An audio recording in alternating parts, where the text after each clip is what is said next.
If you are highly motivated to learn, you probably operate under a relentless, unspoken rule. You tell yourself that every free hour you have is an hour you should spend studying. Any time away from your desk feels like time entirely wasted. So you block out the evening, you sit down at your desk, you have all the materials ready, but you find yourself completely paralyzed. You physically cannot bring yourself to start. Instead of working, you reach for your phone, you aimlessly scroll social media, you open up YouTube, or simply stare at the monitor. In that moment, a very specific, brutal monologue takes over. You look at your lack of progress and reach a harsh conclusion. I am lazy and I lack discipline. That guilt stems directly from a deeply ingrained assumption about how human brains acquire knowledge. We operate on a simple linear equation. More time spent at the desk equals more learning achieved.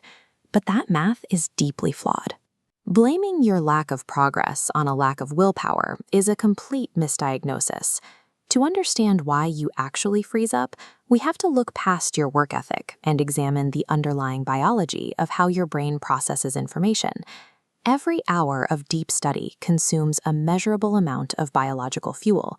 Your brain treats intense learning as a physiological demand, rapidly burning cognitive reserves. When those reserves are full, your cognitive state is highly capable. You can lock into deep thinking, maintain razor-sharp focus, and unpack incredibly difficult concepts without breaking a sweat.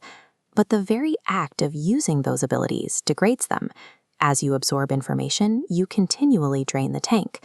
The longer you push, the lower those reserves drop.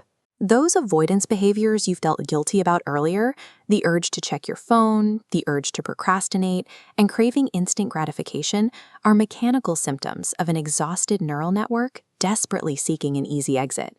You cannot override an empty biological tank with sheer willpower. Because the act of deep learning physically depletes your cognitive energy, attempting to study continuously without a break eventually becomes a biological impossibility. Your system has no choice but to force a shutdown. Learning is a biological loop. Engaging in learning unavoidably decreases your cognitive energy. When empty, the system requires a mandatory intervention, recharge. This stabilizes neural resources, restoring high-quality cognitive thinking. The loop then closes, ready for the next cycle. Recharge functions as an essential stage within the learning cycle itself. It is the invisible gear that resets the entire system, making the next bout of deep work possible. In this biological framework, rest serves as an active defense mechanism. It shields the entire cognitive system from depletion, ensuring your mental hardware stays functional for the long term. Knowing this, we have to abandon the old metric.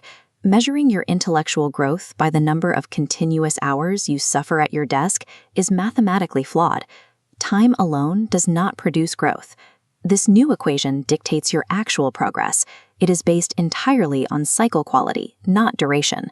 High-quality cognitive cycles lead directly to more learning. You used to believe that rest reduced your capacity to learn.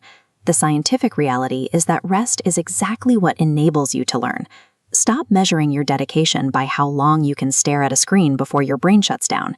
Start measuring it by the number of complete, high-quality cycles you can execute in a single day.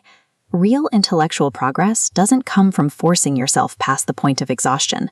It comes from ruthlessly protecting your brain's ability to think deeply, again and again.